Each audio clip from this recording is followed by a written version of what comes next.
Nasilayan ng publiko si Chris Aquino nitong Martes matapos ang ilang taong hiatus. Dumalo si Chris sa isang awarding ceremony kung saan kinilala ang kaibigan niyang fashion designer na si Michael Leyva bilang isa sa 2025 People of the Year ng People's Asia. Humingi pa ng paumanhin si Chris sa pagiging late dahil nahirapan umano ang kanyang mga kasama. Nagisingin siya dahil sa bagong gamot na kanyang iniinom.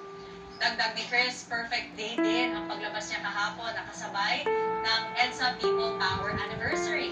Noon na rito, binisita ni kapamilya actress Kim Chiu si Chris sa kanyang bahay. Sa Instagram, ibinahagi ni Kim ang bonding niya sa kanyang ate Chris. At TikTok, ako po si Teresa. Pasahin po namin tomorrow mga kapamilya. Bukod po sa YouTube at TikTok, napapanood na rin ng live ang TV Pagkalag